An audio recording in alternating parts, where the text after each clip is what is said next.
Chuta, esto de la grabación. Buenas tardes con todos, amigos, bienvenidos. Eh, ¿Qué me deja a mí la película?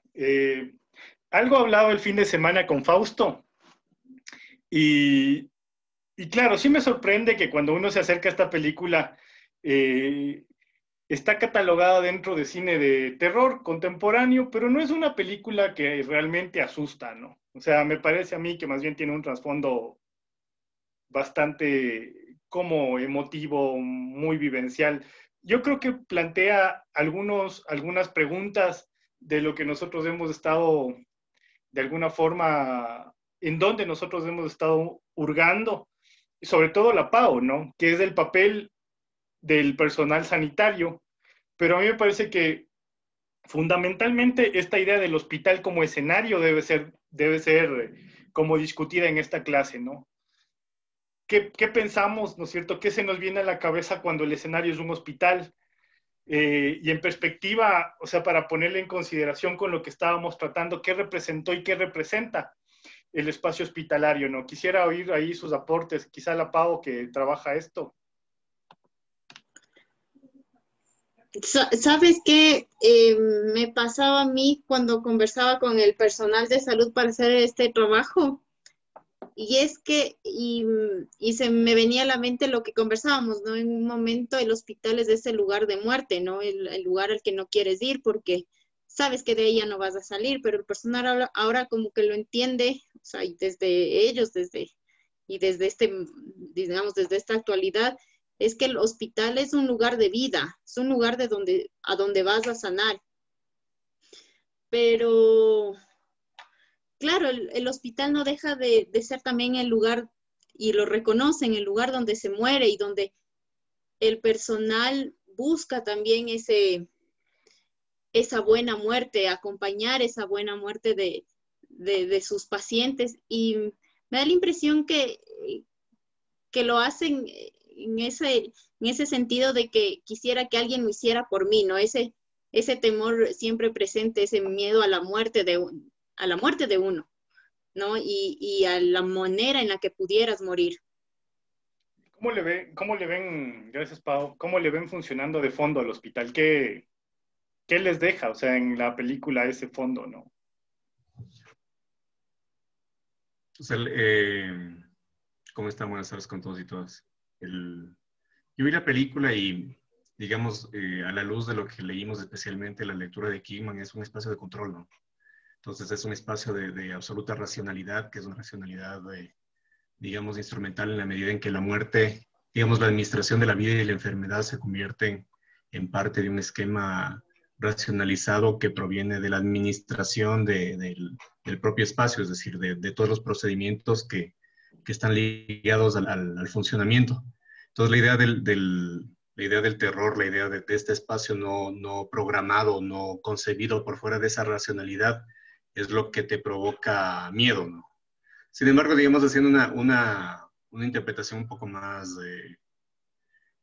no sé, como tratando de encontrar en el final de la película esta idea de que lo que finalmente ligaba a esta suerte de espíritu fantasma era un poco el tema del afecto, ¿no?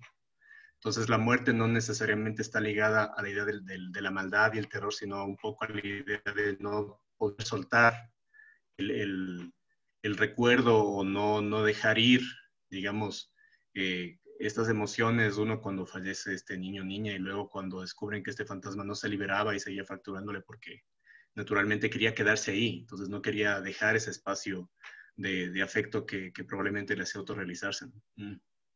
Eso es muy interesante lo que planteas. Yo me puse a indagar en las razones del director, si quieres, ¿no? O sea, ¿por qué escoger el escenario, no? Y si uno hace una suerte de tira para atrás en todo lo que representaría esta suerte de películas de misterio donde hay, bueno, pues donde está la enfermedad o un sanatorio, ¿no? Yo pensaba que es un escenario recurrente. Y es un escenario recurrente por lo que dice el Fausto, ¿no? Es un escenario donde, donde querramos o no, donde se esté indagando por la sanación o luchando por la sanación o por la curación de la enfermedad, hay siempre la otra posibilidad, la posibilidad del fracaso. Pero además, si le leemos como más sinuosamente, ¿no? Esta idea de que son, de alguna forma, los que están ahí recluidos, pues son formas de vida que están siendo de alguna forma tratadas, ¿no? No están, es del extraño, ¿no? El enfermo siempre es ese otro extraño que tiene otra condición. Yo creo que verán, por ahí va la cosa. O sea, a mí me sorprende primero eso. No creo que haya mucho más allá en cuanto a un trasfondo, si se quiere, conceptual. Antes de darle la palabra a Yadira, quisiera quizá además aumentar esta cuestión, ¿no? No es cualquier hospital, ¿no? Es un sitio que está abandonándose. Se me venía a mí a la cabeza esta idea, además de hospital, la idea de que es un sitio ruinoso, de que es además del hospital el espacio, la estructura, como una metáfora de la enfermedad misma, ¿no? Una metáfora del tiempo que funciona, como les digo, a muchos niveles, ¿no? Pero además es un hospital donde estas personas que están siendo tratadas son niños y que por ende nos convocan a esta suerte de dilema ético con el que pienso conectarle con la lectura de Thomas, ¿no?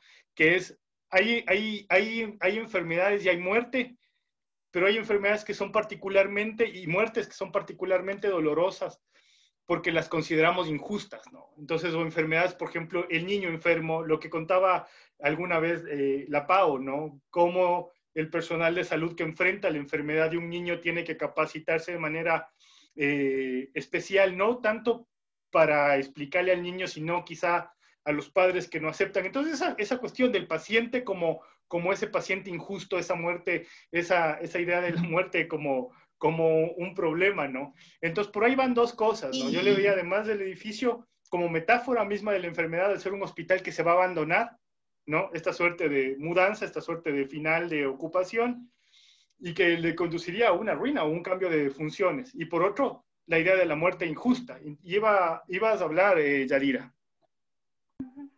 Sí, bueno, yo la verdad amo las películas de terror y esas ya me las he visto un montón de fantasmas y todo, ¿no? Pero destacando la parte del contexto que estábamos viendo de San Juan de Dios, lo que a mí me pareció súper importante fue que la documentación, ¿no? O sea, las historias clínicas, porque si es que no hubiese habido estas historias, no hubieran sabido quién era el fantasma, qué era lo que pasaba, si no hubieran encontrado el film.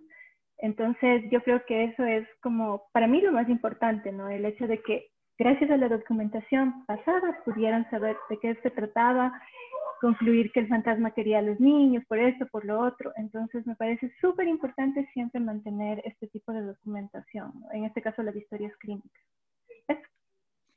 Lo que vos haces nos permite situarle, ¿no? O sea, temporalmente a la idea, tienes un hospital contemporáneo, tienes un hospital donde hay un registro, ¿no es cierto? Y eso de alguna forma sí nos permite establecer un quiebre, ¿no es cierto? Encontrar la bisagra entre esta idea de la muerte y la enfermedad con esa muerte antigua donde el ocupante del hospital no necesariamente iba a sanarse, ¿no? Sino que era una persona, un ocupante justamente, quizá, ¿no? Un usuario extraño además, ¿no? Acá el tema de que haya ya, por ejemplo, el hospital para el niño, te habla de la especialización, ¿no? Que acá pasa ya muy entrado el siglo XX. ¿Ibas a aportar algo, Pau? Sí. Justo que decías de las muertes injustas, sabes que en las entrevistas con el personal de salud saltaba mucho eso. Yo les preguntaba si es diferente la muerte de un niño, diferente la muerte de un anciano, de un adulto. Y ellos me decían que sí, que lo sienten diferente, ¿no? Por justamente esta idea de que al niño le queda todavía mucho por vivir, le falta, no ha cumplido. En cambio, el adulto es como ya vivió, experimentó. Con los jóvenes pasa casi algo similar con lo de los niños, pero en cambio dicen que las formas de morir son diferentes. O sea, si bien se siente distinto, ¿no? Hay como un poco más de dolor, pena en la muerte del niño, coinciden en que los niños se van más rápido y más tranquilos. Dice, ellos no se aferran a la vida, me decían. Los niños, dice, muchas veces cuando son niños que están luchando con enfermedades terminales, ellos, dice, los papás se aferran, los médicos, del personal se aferran, pero ellos dicen, ya no más, quiero irme, ya no me hagan nada. Dicen, en cambio, los adultos muchas veces se aferran cuando tienen estas enfermedades. Entonces también ellos van haciendo una diferencia entre entre las muertes, ¿no? Entre la de un adulto, un niño. Y ahora que la Yadi hablaba de esto, de las historias clínicas, me viene a la cabeza una novela. No tiene que ver con la muerte, más bien es un tema de locura, que se llama Nadie me verá llorar, de Cristina Rivera Garza, que maneja archivo de un hospital psiquiátrico de Ciudad de México. Entonces, es el valor, ¿no?, de ese dato que te permite reconstruir la historia, pero que también es de esa ficha que es como el elemento de control, ¿no? Lo que decía el Fausto, esa biopolítica, ese control del cuerpo a través de esta historia también. Un aporte interesante que además te lleva a preguntas en torno a tu trabajo, ¿no, Lore? Porque te plantea esta suerte de lo que están diciendo aquí todos, ¿no? O sea, hay maneras de morir, ¿no? Y hay formas de morir y evidentemente uno nunca está preparado para algunas y para otras de alguna forma sí, ¿no? Es decir, y esto lo dice también, me parece, Elías, en el texto que leíste, ¿no? O sea, ¿qué pasa con el anciano?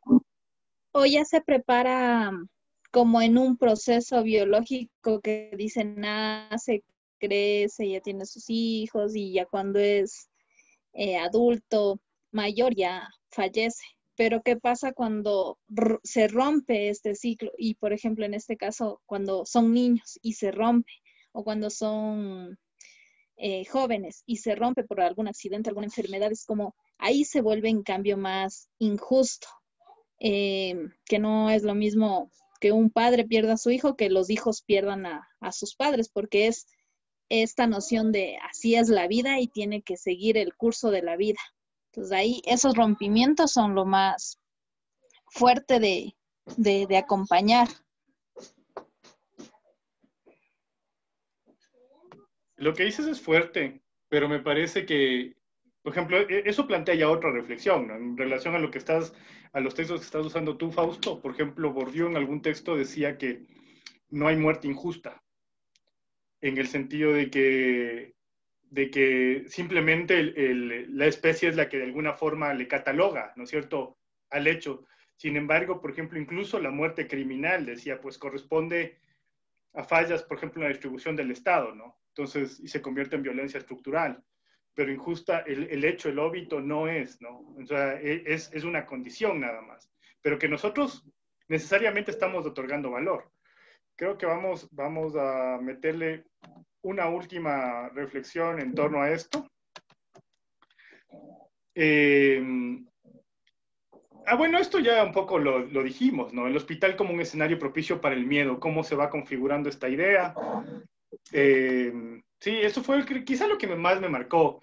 Realmente creo que me recordó muchas películas, ¿no? O sea, y cuando no es el hospital, yo creo que el otro espacio muy, muy proclive a este tipo de reacciones es la morgue, ¿no?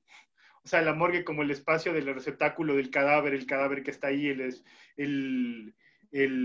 las historias de las morgues son muy interesantes de la gente que practica medicina forense, ¿no? O también la gente que realiza esos procesos a nivel hospitalario.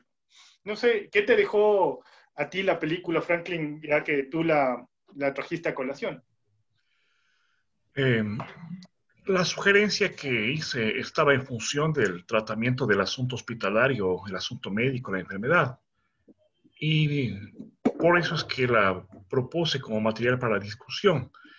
Me llama la atención muchas cosas. Por ejemplo, algún hospital de nuestro medio, sea Quito, no sé, habrá tenido un archivo comparable. Y yo he sabido que se usa la fotografía. He visto laboratorios fotográficos en hospitales. o un encargado de algún tipo de procedimientos.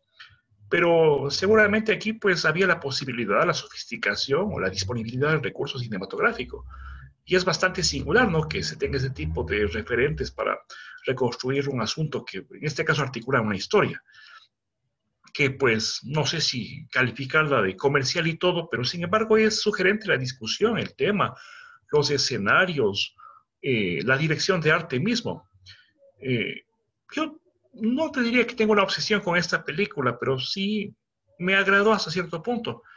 Y yo la conecto con otro lugar que me recuerda mucho. Cuando yo voy a Cuenca, suelo visitar casi siempre el Museo de la Medicina. Es un museo hecho con buena voluntad, con muy pocos recursos económicos, pero pues se ha hecho a base de donaciones. No hay pues así propiamente una concepción museográfica, un guión así que explique de mejor manera. La persona que está a cargo, hasta donde yo percibo, tiene muy buena voluntad, pero no una formación en el campo médico, que pues no bastaría solamente que sea en el campo médico, sino en el campo histórico médico, ¿no? Pero es interesante ver todo este tipo de aparataje de control, de alguna manera de sometimiento, desde la forma de las antiguas mesas ginecológicas con unas patitas en forma de garra de león. Hay una colección bastante amplia de sillones odontológicos, algunas camas hospitalarias, ¿no? Obviamente no hay un guión, reitero, eso impide tener una mejor lectura de esto, pero también vas viendo cómo va evolucionando ese mobiliario, cómo supone un sometimiento. Hay otra zona donde que, pues hay una clasificación muy básica, pero ves una cantidad de objetos ortopédicos que recuerdan en parte algo lo que se ve allí, algunas de las escenas más macabras, más perturbadoras de la película. Es decir, me parece que hay una riqueza material allí. No conozco el Museo de la Medicina en Quito, no sé si se pueda comparar desde el punto de vista de los saberes, de los fondos museográficos, pero los hospitales suelen ser ricos en este tipo de cosas, ¿no? No sé, desde las lámparas, el instrumental. En el caso de Cuenca, además, hay al menos unos 3, si no es que 4 consultorios que fueron donados por los familiares de médicos ya fallecidos. Y claro, se percibe un poco la atmósfera de otros tiempos, ¿no? El tipo de anaquel, los asientos, cómo ese médico atendía, en ocasiones algún vestuario, y son otras atmósferas, ¿no? O sea, realmente pues es un poco como que entraras personalmente al consultorio del doctor Chapatín y vas viendo otra atmósfera, otro aire, y lo comparas con lo que pasa ahora. Por ejemplo, ahora veo que es muy común en los consultorios tener un lavamanos, ¿no? A veces el espacio es pequeño, pero pues se han dado manera de disponer un lavamanos, a veces también un aseo, es decir, cómo va cambiando, ¿no? Lo que este tipo de ambientes proyectan. Por eso es que me pareció interesante la película. Hay un trasfondo, como dije, probablemente comercial, probablemente un terror un tanto light, pero creo que convenía verla. Espero que les haya agradado también y que puedan hacer sus aportes, porque de hecho, pues nunca acabaremos de discutir y esta es una de las tantas facetas de los temas que hoy nos involucran. Gracias, Franklin. Sí, creo que por ahí va la cosa. De hecho, una de las preguntas que te quería hacer es si conociste alguna vez el antiguo Museo de la Medicina que quedaba en la calle sería Morales y García Moreno, junto al Museo de la Ciudad en la esquina, ¿no? Pero ese fondo ya fue trasladado hacia el Hospital Eugenio Espejo. No lo he visitado, pero yo en alguna ocasión fui y no estaba en buen estado, ¿no? Y tampoco había como que una suerte de cuidado respecto de las máquinas y lo que ahí se exhibía, porque parece que tuvo tiempos mejores. Des en cuenta que luego ya funcionó ahí la casa Nina Shunko y ellos, por ejemplo, a rato estaban jugando, los compañeros que se encargaron de la casa tenían, por ejemplo, ahí alguna suerte de aparato para obtener reactivos o cosas que seguramente eran parte de esa colección, pero que aquí se había dispersado, ¿no? No sé cómo esté ahora, habría que ver, tendría que necesariamente estar conectado a un espacio de reflexión en torno a la vida y la muerte, ¿no? Es la enfermedad, que es algo, es la condición, ¿no es cierto?, que nos acerca al pensamiento de la mortalidad. Y creo que por ahí va el aporte de la película, me parece que ahí estaba, ¿no? Y te agradezco por haberla sugerido. Para la próxima semana, como vamos a perder el lunes, no vamos a ver nada, sino más bien centrarnos en las exposiciones de los expositores y también en nuestros aportes, ¿no? Pero quería yo no cerrar el capítulo, ¿no? Sin tener esta posibilidad de entenderle a la bisagra desde la perspectiva de una bióloga. Así que te doy paso, no sé, Yadira, que el siguiente paso sería, ¿no?, el pensamiento bacteriológico de los jesuitas, elementos para comprender el cambio de paradigma, un paradigma mucho más complejo ya en este sentido, ¿no? Entender cómo se va transformando esto muy lentamente, pero al mismo tiempo de manera muy, muy brutal, ¿no? Dejo en tus manos, entonces, ¿cuáles son los aportes que quisieras proponer, Yadira? Bueno, me pareció una lectura súper interesante porque cuando yo estudiaba biología topábamos muy a la ligera los aspectos históricos, ¿no? Pero esta lectura fue súper enriquecedora porque me hace entender por qué la gente aquí en Quito todavía considera a los colegios jesuitas como, no sé, como estar en lo más importante, en lo más bueno de la educación. Entonces, bueno, ahí vi que los jesuitas fundaron esta Universidad de San Gregorio Magno, ¿no? Y fue una universidad que aportó muchísimo a la ciencia aquí en nuestro país, bueno, en ese tiempo en la Real Audiencia, y estuvo a la par de los europeos. Entonces, para mí eso es sorprendente porque ahora nosotros carecemos muchísimo de este tipo de, ¿qué será?, de fondos, de incentivos para que haya buena ciencia aquí en Ecuador. Son bastante limitados los recursos. Obviamente, esta universidad fue enfocada para los religiosos, ciertos civiles, y había gente muy intelectual. Y también tenía una biblioteca maravillosa, que eso me parece, bueno, lo mejor que pudo haber en ese tiempo, ¿no? Otra cosa que fue muy importante para que también la ciencia como que despunte fue la presencia de la misión geodésica. Esta universidad estaba como más enfocada a la parte social, a los estudios sociales, teología, filosofía y mucho menos a medicina.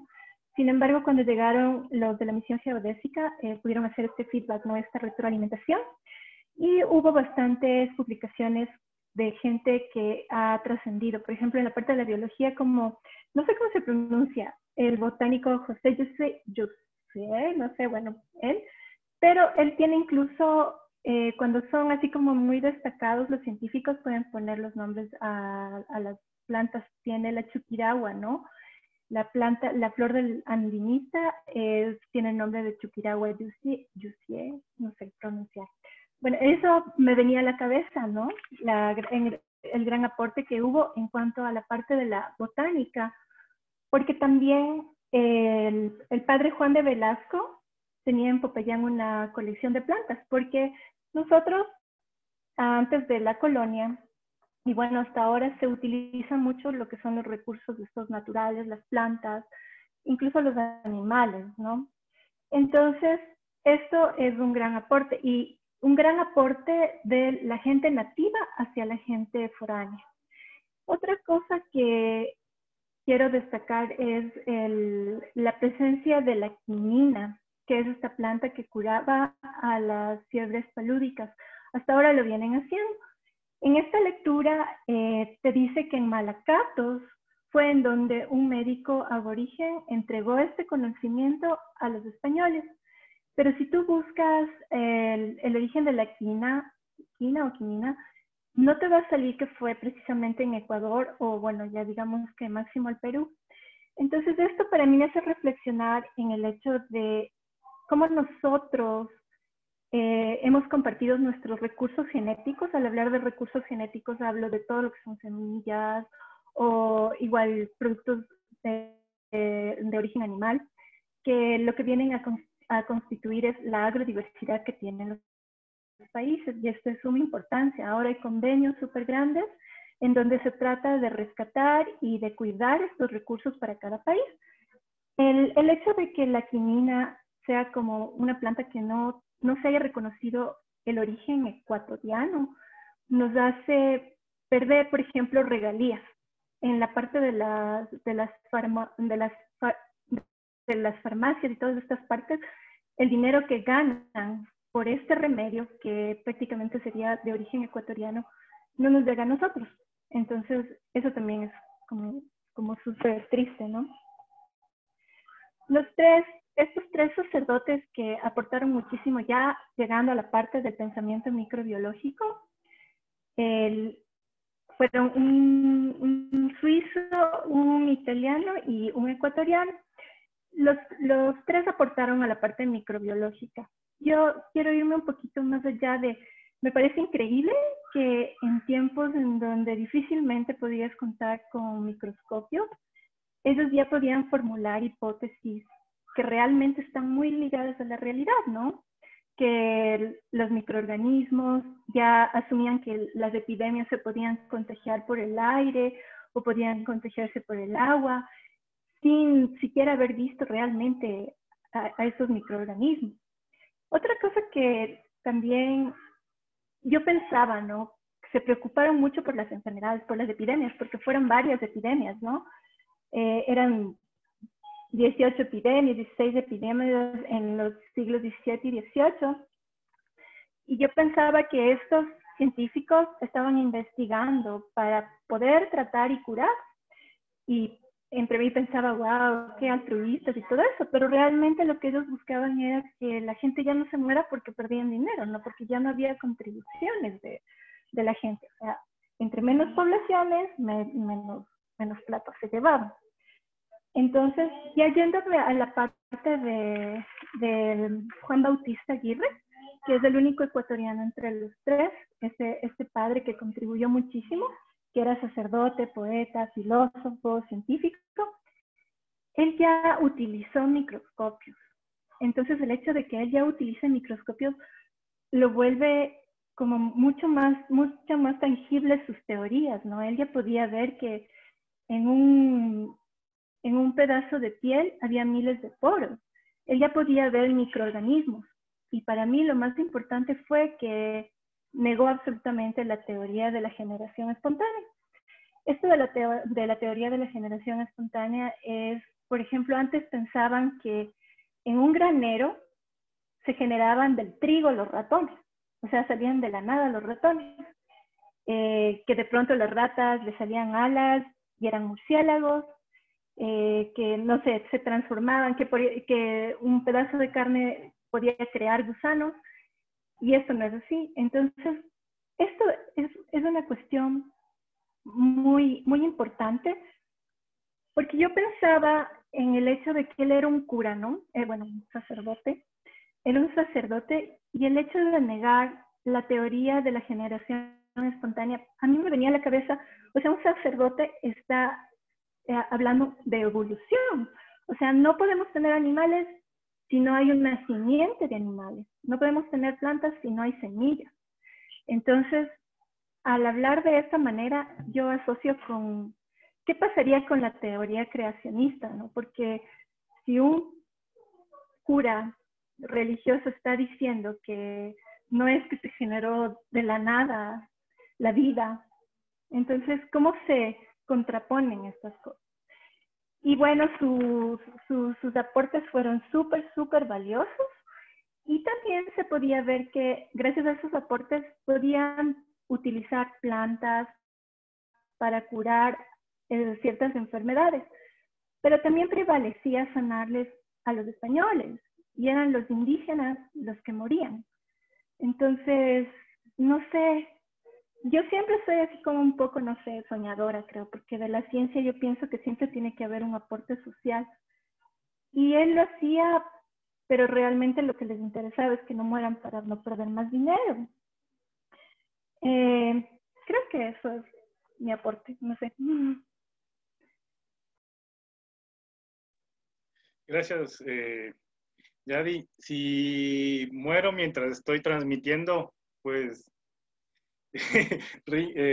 por favor, pónganle a esta cátedra mi nombre o alguna cosa, porque están cayendo unos rayos de aquí al lado, que ya me sorprendió, creo que cayó en la casa de al lado un rayo. Aquí, como estoy en un espacio abierto, lleno de árboles y todo, realmente este fenómeno es problemático. Así que si ven que me asusto, es porque cae algo al lado mío. Bueno, el fin de esto justamente, y ese aporte, y me agrada mucho que te haya sorprendido, y que es justamente para intentar de alguna forma complejizar el campo de explicación que hemos trabajado estas otras clases, ¿no?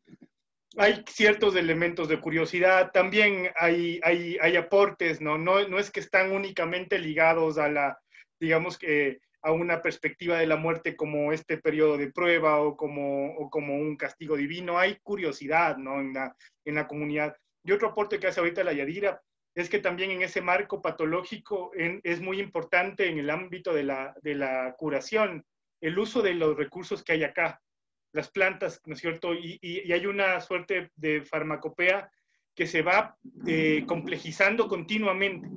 Les invito, no he conseguido en PDF el trabajo de Moreno y Morán sobre el Hospital San Juan de Dios, que además tiene un segundo volumen escrito por la Ceci Ortiz, que es una querida colega, y tiene creo que uno de los elementos más importantes son los anexos, ¿no? Y uno de los trabajos en los que uno puede sacar conclusiones es cómo se va complejizando la botica, ¿no? Que en el siglo XVI es básicamente un conjunto de pastas, ¿no es cierto?, de amasados, de higos, ciertos brebajes, pero muy básicos, ¿no? Y cómo poco a poco, ¿no es cierto?, conforme pasa el tiempo, se va configurando una nueva farmacopea, un nuevo registro médico, ¿no? Que parte desde los ungüentos más complejos, ¿no es cierto?, los elementos químicos, ciertos componentes, ¿no?, ya las plantas, pero en un modo de uso más formal, que van evidentemente constituyéndose como un recurso importante para prevenir la muerte, cada vez más eficaz, hay que decirlo, ¿no? Pero y al mismo tiempo, o sea, cada vez más amplio, ¿no? O sea, a mí me parece importante en este capítulo, el siglo XVI y XVII, que básicamente para una cura, por ejemplo, recurrente eran las sangrías, ciertas extracciones de sangre, pero y sobre todo pastas, ¿no?, vegetales, como para curar todo. Entonces, habían algunos enfermos que efectivamente se recuperaban, y creo que más bien tenía que ver con la capacidad natural de un cuerpo para resistir el embate de una enfermedad, que con los aportes que se hacían, ¿no?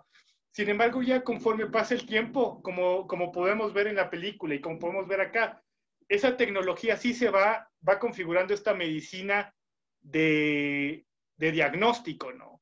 Que ya enfrenta a la enfermedad y a la muerte desde otra perspectiva. Ya la muerte no es una condición de salvación ni de purificación o lo que fuera, sino como un estado al que combatir. De alguna forma se va a ir configurando lo que Foucault dice en su texto, ¿no? Ese miedo a la muerte como enemiga, que ahora lo vemos muy palpable, ¿no? O sea, en la televisión cuando se habla de COVID se habla como si fuese un enemigo común, ¿no?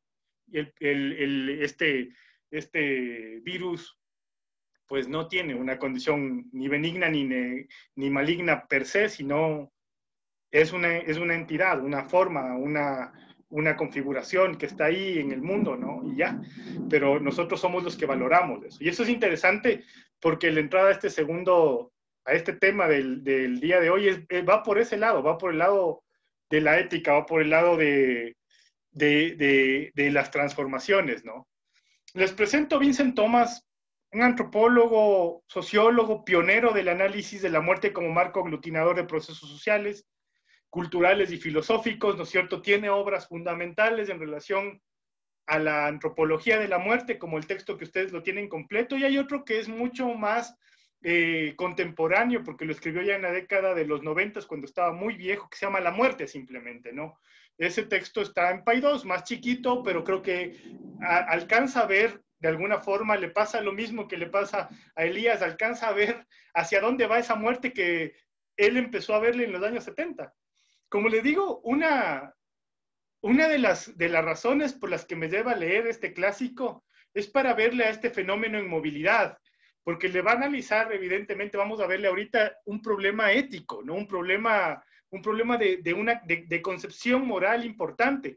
La próxima clase, con el texto de Ana María Getzel, lo que analizaremos es justamente el proceso de instalación, el proceso de perfeccionamiento de la pena de muerte en el Ecuador.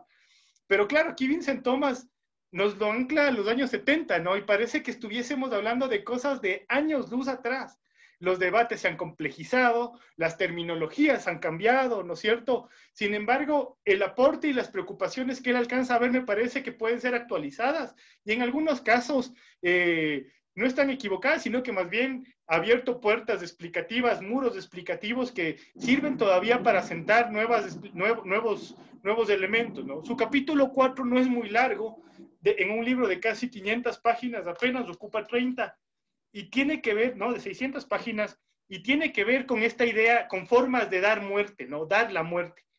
Y él dice, ¿no? Creo que es uno de los elementos importantes que aporta, ¿no es cierto?, es que la posibilidad de quitar o de prevalecer, ¿no es cierto?, de hacer que la muerte se aleje un tiempo más a nivel racional, es el gran rasgo humano, ¿no es cierto? Es el rasgo humano por excelencia. La muerte siempre está entre escenarios absolutamente chocantes y diversos, ¿no? Entre la ausencia y la presencia, la ruptura y la continuidad, la promoción y la destrucción, es la idea misma, es el eje mismo en el que el ser humano plantea su vida, ¿no? Alguna vez en uno de los libros que leeremos al final, de un profesor llamado Seré Heido, el tipo decía, ¿qué pasaría si fuésemos inmortales, no? Y no hubiese esta posibilidad, ¿no? De eliminar, de planificar nuestra vida, de generar proyectos a mediano, corto y largo plazo. ¿Sí escucharon eso? Cayó al lado. Ahora sí que estoy tomando uno que dice que tiene vitamina C. Ojalá eso me ayude para el susto. Pero bueno, la idea es esa, ¿no? Se mete ahí. Miren, por ejemplo, esta fotografía. A mí me parece interesante elementos relacionados a lo que nos contaba la película, por ejemplo. Durante todo el siglo XIX, creo que una de las primeras cosas que hace la fotografía, como uno de los primeros efectos especiales que encontramos nosotros, es estas personas que trucaban fotografías para mostrar la evidencia de fantasmas, ¿no? O sea, intentar entender qué pasa allá, o sea, darle a una persona la posibilidad, hasta ahora, ¿no? De decirle a alguien, yo puedo comunicarte con tu ser querido que falleció, es todavía un combate.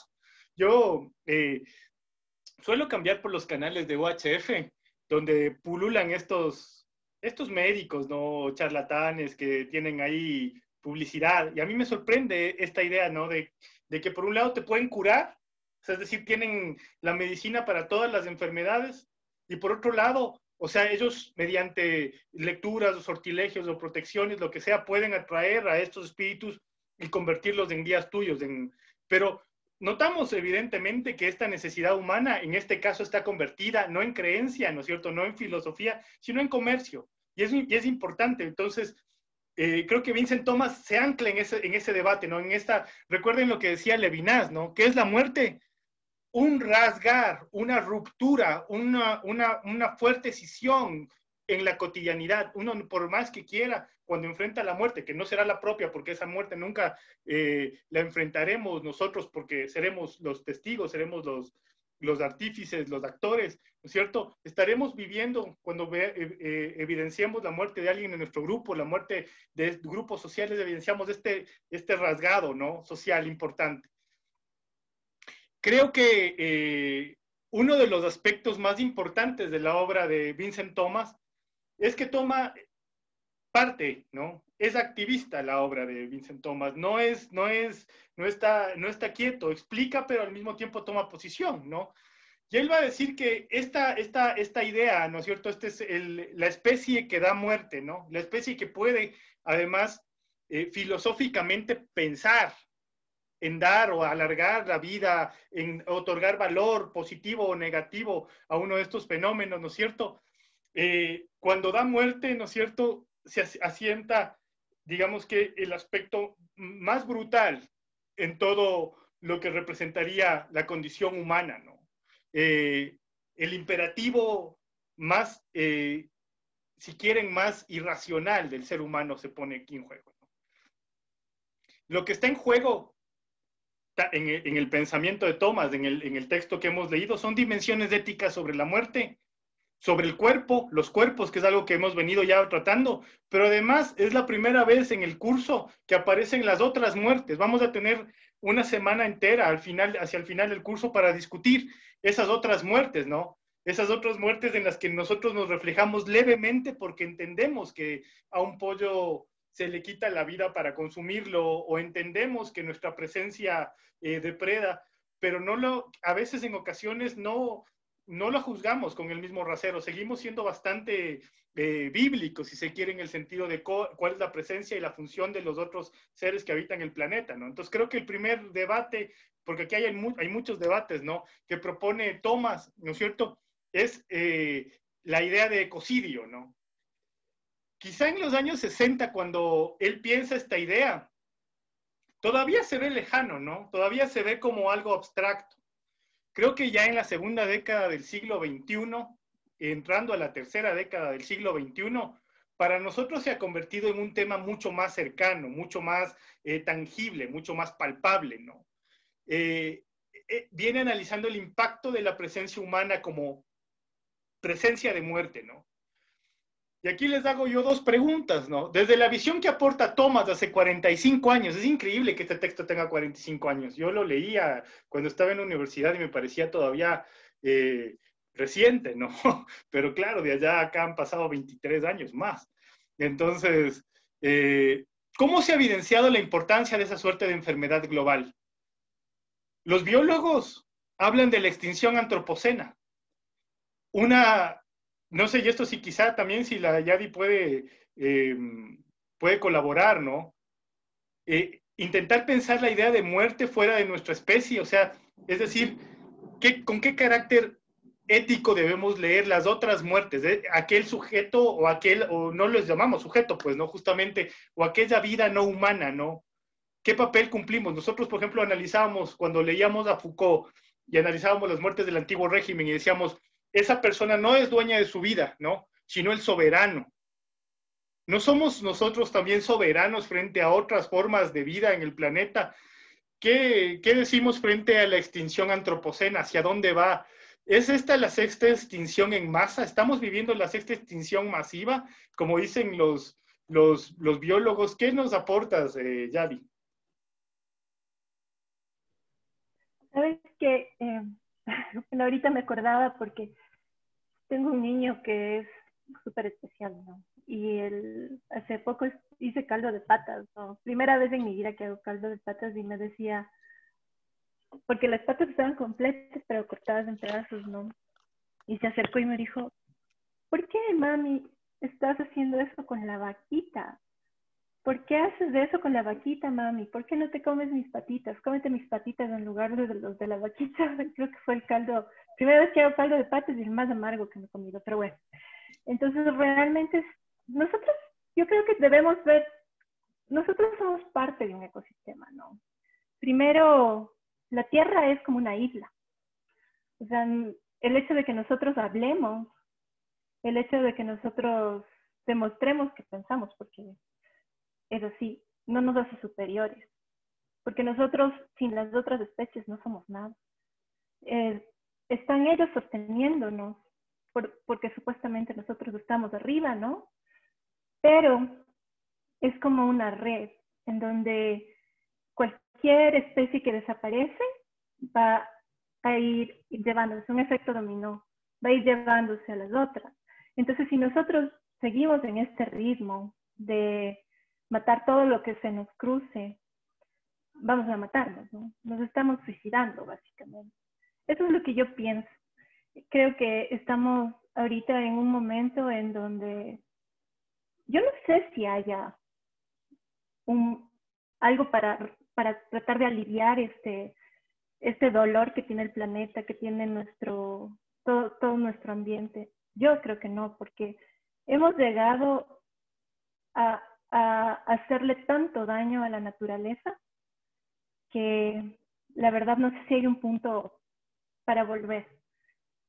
lo que sé es que nosotros y las otras especies no vamos a sobrevivir, pero la naturaleza sí sobreviviría sin nosotros, en el sentido de que de pronto pueden extinguirse ciertas especies, pero la naturaleza es más. No sé si han visto esas fotos en donde se ven barcos hundidos cubiertos de algas, una bicicleta que creció en un árbol y el árbol le absorbió prácticamente. O sea, todas estas cosas. Siempre la naturaleza es mucho más sabia, pero nosotros estamos haciéndole un gran daño. En realidad nos creemos que estamos por sobre todo y no es así. Entonces hay que tomar conciencia y tomar conciencia ya. Eso. Yo creo que es importante, o sea, sobre todo los aportes de la biología contemporánea en torno a, a desantropogenizar, o no sé, o sea, quitarle al hombre del medio de todo el panorama, ¿no es cierto?, de las explicaciones, ¿no? Te llevan a entender mejor, por ejemplo, ese papel, ¿no? O asumirlo al menos de alguna forma, ¿no? Yo creo que lo que dice Yadira, bueno, pues Thomas también en un momento no dice, es el problema que no, o sea, esta suerte de gestor de la muerte de las especies contribuye también a generar un efecto dominó que al final termina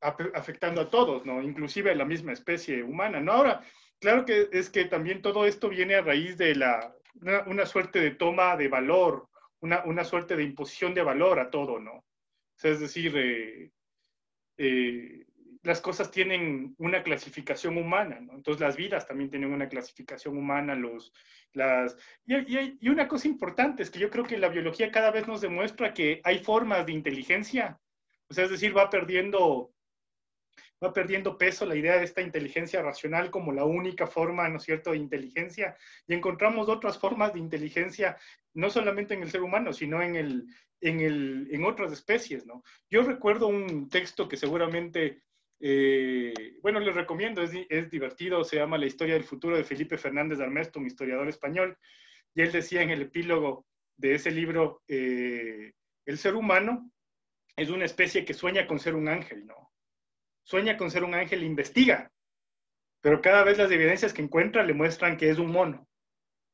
O sea, es decir, o sea, mientras más investigas y más te equiparas hacia esos otros que rechazas, ¿no? O que al menos no rechazas, sino que les pones en otra escala, ¿no? En otro punto.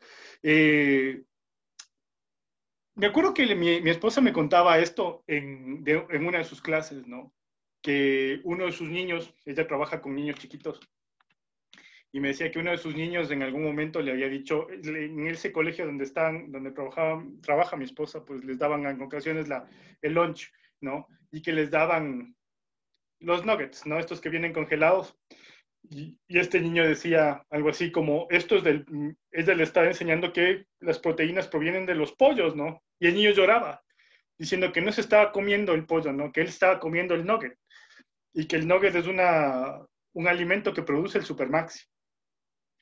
Pero que detrás de eso no hay nada, ¿no? Entonces es como, ella me preguntaba a mí, ¿cómo, o sea, será necesario evidenciarle a la persona que está consumiendo algo digamos que el valor que tiene? Es decir, por ejemplo, lo que hacían las abuelas, ¿no? O sea, si quieres comerte un pollo, pues tienes que matarle, ¿no? Ahora nosotros es como que pasamos de esa idea, ¿no? Y de alguna forma cosificamos lo que producimos. Sin embargo, sí, o sea, hay un montón de reflexiones, ¿no? Y no quiero leerle desde un ámbito moral, ¿no? Sino justamente desde el impacto que ocasiona, ¿no? Quisiera oír qué piensa sobre este particular un joven, quizá el Carlos, o sea, ¿cuál es la perspectiva que tiene tu generación, Carlos? ¿Cómo leerle a ese otro, ¿no? Que no es humano y la muerte gestionada por nosotros? Estaba pensando, profe, que la verdad no creo que sea factible el imaginar ese otro fuera de lo que es uno. En todo caso, dentro de lo que cada persona da cuenta de que es en sí misma. Porque al hablar de vida de una u otra forma se está involucrando a absolutamente todo. El tema, en cambio, creo que si bien no se puede dejar de entender la muerte y la vida desde nuestra propia perspectiva humana, en todo caso, como se entiende hacia el entorno, es dentro de un marco de responsabilidad que o bien se asume o se ignora enteramente. Eh, entonces, en términos de responsabilidad, ya, o sea, igual ya es complicado, ¿no? Porque antes que asumir una responsabilidad, siempre es más fácil esperar que alguien más responda por la situación que se está presentando. Entonces, como no necesariamente se ve de esto desde la individualidad, sino desde un conjunto, se espera siempre que alguien más responda, que alguien más actúe. Y en este caso, específicamente, creo que si es que se entiende el deterioro medioambiental de las especies en sí, es en un marco de como si fuera algo necesario, ¿no? Creo que es algo que, creo que es una continuidad muy fuerte, pero que si bien puede que sea necesario, tal vez hay instancias en las que más bien, como se entiende la problemática, es como si de todas formas el ser humano mismo fuera el medio de cambio, el medio de ruptura, algo que no se puede esperar que se arregle a sí mismo del todo, sino que se necesita de uno de todas formas. Creo que es algo, creo que es eso lo complejo, que son esas dos miradas en contradicción a la vez. Excelente, Carlos. O sea, me parece que haces algunos aportes, ¿no? O sea, en primer lugar, esta idea de no, o sea, de eliminar la otra edad y de alguna forma configurar un concepto de vida general, ¿no? En ese sentido, no cabría nuestra gestión o el papel, le estás quitando de alguna forma esa cuestión. Y por otro lado, contrapones esta idea de responsabilidad y de necesidad. Y como tú dices, es importante esta idea, ¿no? Verán que estamos en un capítulo que se llama Dar Muerte, justamente porque lo que está construyendo es un embudo, ¿no? Desde esa capacidad del ser humano, ¿no es cierto?, de gestionar la muerte del entorno hacia la muerte de uno mismo, incluida, por ejemplo, la pulsión suicida o el homicidio, ¿no? O sea, pero él lo que está haciendo es este cono, estamos ahorita intentando ver eso. Pero lo que vos dices es algo que es súper importante, me parece que es, o sea, ¿quién va a asumir? O sea, ¿quién asume la definición ética, política, a todo nivel, ¿no es cierto?, de esas muertes? O sea, porque siempre es como que hablamos, pero delegamos, ¿no? Pero somos parte de ese mismo sistema. Me parece que es importante. Esto va a tener su propio momento en el curso, así que no le pienso dar más tiempo. Quizá unos datos, ¿no? Y aquí, por ejemplo, cito la tasa de extinción actual, no la de Vincent Thomas, ¿no? Esto sí es lo que propone Vincent Thomas, ¿no? 877 veces superior a la que existía antes del origen de la humanidad. Entonces, a nivel biológico, se supone que estamos viviendo una extinción masiva, que es una extinción masiva a nivel general, ¿no? Que se llama la extinción antropocena, y aquí cito a este biólogo Edward Wilson, que me pareció interesante, ¿no? El antropoceno, por desgracia, combinó el rápido progreso tecnológico con la peor naturaleza humana. Fue una época terrible para la gente y para las demás formas de vida. La sexta extinción ya está en marcha y la actividad humana es su fuerza motriz. Lo grave es que mientras más especies son borradas, mayor peligro de desaparición experimentan las especies supervivientes. En este caso, nosotros, ¿no? Y aquí es importante porque es un papel biológico, ¿no? Vincent Thomas va de allá, va haciendo este embudo, ¿no es cierto? Llevemos este mega caso, este mega consumo, hacia la relación que establece el ser humano a través de la muerte con otras especies, ¿no? Esa relación que para Marcuse sería la catástrofe de la esencia humana, ¿no es cierto?, que además de gestionar esa muerte útil que está ahorita proponiendo el Carlos muy acertadamente, me parece muy adecuado ese debate, en asumir mi propia responsabilidad, mi consumo, mi propia reproducción de vida, ¿no es cierto?, hacia estas otras formas, por ejemplo, de gestión de la muerte de otras especies relacionadas al espectáculo o lo útil, ¿no? estaba buscando, hay miles de fotos de cazadores que pagan cantidades para simplemente matar, ¿no? O sea, la muerte realmente como un espectáculo. Recuerden hace poco la foto del rey de España, ¿no? Con sus víctimas y toda la cuestión. Entonces, yo creo que en un momento histórico tiene sentido, ¿no? Hay una relación, hay una proporción de esto frente a lo que los seres humanos, a los números de seres humanos, pero en un momento determinado, creo que es del siglo XX, la bisagra, esa proporción se pierde, ¿no? Entonces ya este tipo, por ejemplo, de elementos, ¿no? El espectáculo, lo útil, llamemos los lujos, ¿no? Relacionados a ciertas especies, ¿no? ¿Qué representa para nuestra especie la posibilidad de dar muerte? ¿Y qué sentido de propiedad tiene la vida de esos otros, ¿no? No sé si alguien quiere opinar, esto es fuerte. Mi modo de ver está, digamos, enmarcado en la idea del ejercicio del poder, ¿no? Pues, digamos, esta vía política se extiende hasta la idea de que el poder, llámese Estado, verdugo o policía, puede ejercer la violencia en contra del otro. Entonces, naturalmente, el otro está sometido a esa violencia que puede ser simbólica, estructural.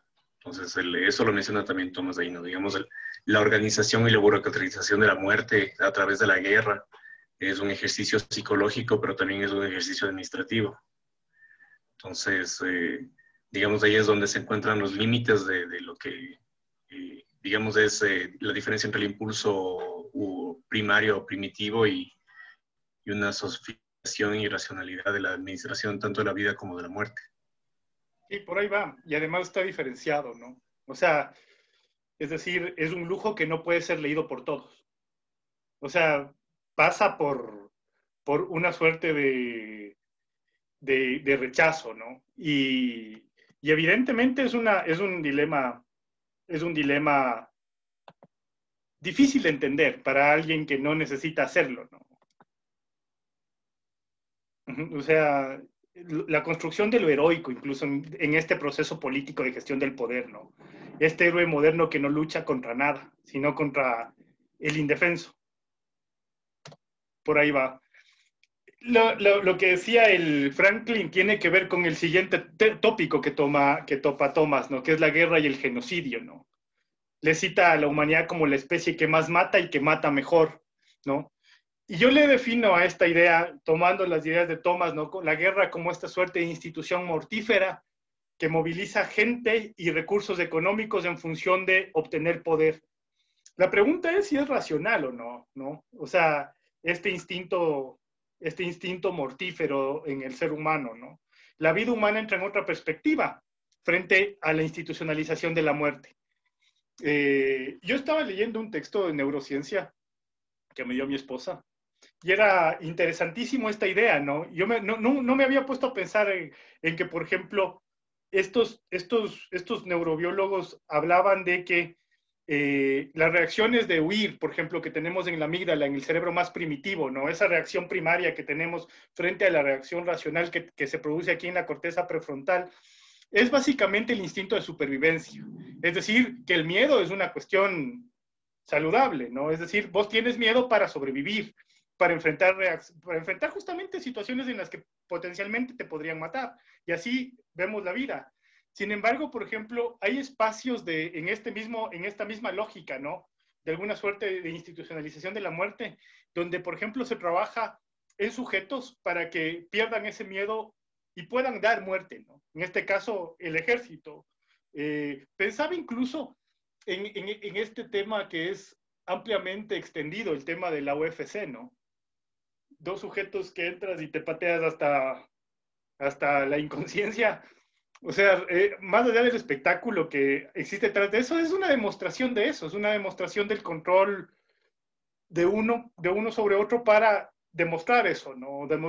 No sé si leer, yo alguna vez leí esto en El corazón al desnudo de Baudelaire, que decía, cuando dos personas saltan a la arena, ¿no es cierto? Cuando dos gladiadores saltan a la arena, dice Baudelaire, abrigamos secretamente el deseo de que uno de los dos muera, ¿no? sí existe lo que dice Vincent Thomas, o sea, si en el fondo también somos una especie que tiene un lado sádico, ¿no? Un lado súper oscuro, ¿no?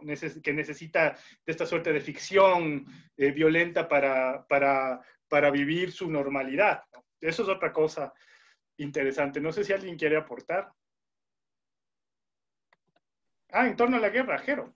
Eso mismo. Eh, Hablar sobre el tema de la... Nosotros podemos ver a la guerra como algo no racional, o bien una vez que esta ya se acaba y podemos acceder a las cifras verdaderas de qué es lo que sucede en un conflicto, o podemos verlo como irracional cuando el conflicto o bien nos es muy lejano y barbárico, o bien nos es muy cercano y barbárico. Y al mismo tiempo la guerra se racionaliza si es que detrás de esta aparece una razón de ser. ¿Por qué estamos peleando? Entonces, yo me acuerdo que estaba discutiendo esto con el Pina una vez hace tiempos, y él decía, por ejemplo, que para él la guerra no es irracional. Y que, por ejemplo, lo que sucedió en la Segunda Guerra Mundial no era una cuestión irracional, sino que era un proceso metódico, en el caso de los nazis, que en parte tiene razón, es metódico porque lo que buscaban los nazis es la expansión del espacio vital para el pueblo alemán. Y la forma en la cual se podía conseguir esa expansión del espacio vital para el pueblo alemán era liberando tierras en el este. ¿Y cómo se liberaban tierras en el este? Desplazando y exterminando a las poblaciones, en su gran parte de origen judío y eslavas que vivían en esa parte de la Unión Soviética y de Polonia. Entonces, los proyectos que justifican una guerra pueden llegar a racionalizarla siempre y cuando la sociedad esté convencida de ese mismo proyecto. Cuando pasa la guerra o cuando uno se opone a ese proyecto o vive en carne propia el conflicto como tal, no, o sea, es más difícil racionalizarlo. Gracias, Jero. Yo no pienso que sea, o sea, es irracional en cuanto a los resultados, puede ser absolutamente planificado, ¿no? Claro. O sea, a eso voy. Y Vincent Thomas creo que asume esta idea cuando hablamos de que puede ser un sinsentido, pero por ejemplo, hay un valor, ¿no? O sea, ¿qué tiene que pasar en la cabeza de un ser humano para que se le ponga un rifle y mate a otro, ¿no? Claro, ahí está la capacidad de justificación del conflicto. Por ejemplo, no va a ser irracional para nosotros en el Ecuador decir que lo que sucedió en el CENEPA fue irracional, porque si nos ponemos en el contexto de la época no era irracional, era de hecho una respuesta racional, porque era la defensa del territorio nacional. Claro, pero ahí te preguntas qué es, ¿no? O sea, la pregunta es, o sea, ¿por qué pelearías, o sea, una guerra tú? Chuta.